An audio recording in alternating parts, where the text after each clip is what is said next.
پروردگارا قرآن کریم را بهار دلهایمان و نور سینه هایمان و برطرف کننده غمهایمان و نابود کننده ناراحتی هایمان قرار بده.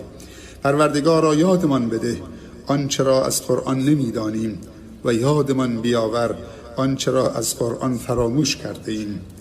پروردگارا تلاوت قرآن را در منتهای ادب و اخلاص، خشوع و تواضع و زیبایی آنطوری که تو دوست دارید و میپسندید و راضی و خوشنود میشوید در طول شب و روز نصیبمان بگردان. پروردگارا این قرآن عظیم الشأن را مایه استقرار، آرامش و انس دلهای بیقرار و پریشان و مضطربمان قرار بده. پروردگارا این کتاب آسمانی مقدس خودت را سند زندگی و حجت و هدایتگر و پیشوای ما به سوی هر خیری قرار بده.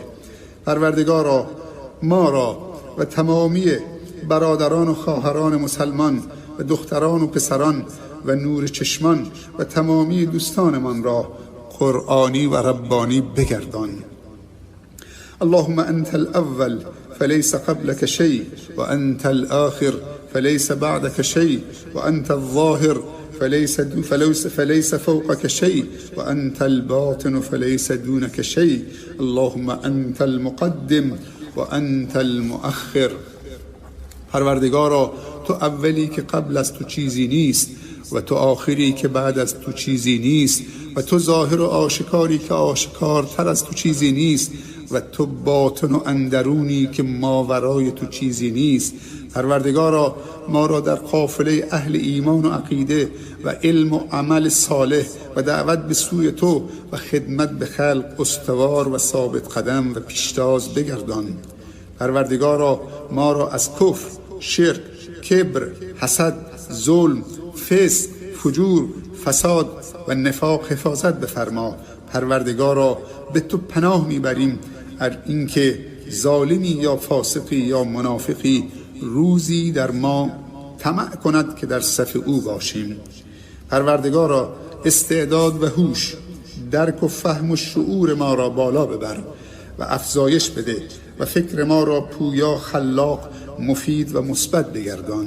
پروردگارا افکار و نوایای ما را نسبت به همکیشان و هم نوعان خوب و مثبت بگردان و انصاف و احسان را در تعامل با آنها عنایت بفرما.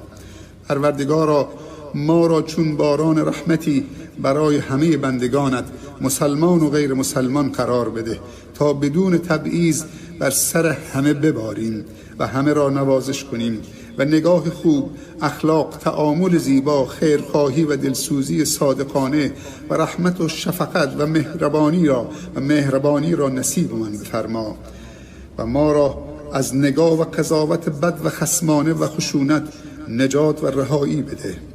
پروردگارا دوستان، همنشینان و مشاوران عالم، حکیم، با درایت، با تجربه، صالح، مصلح و ناصح و دلسوز را در کنار ما قرار بده و برای ما حفظ بفرما و روز به روز به تعدادشان بیفزا.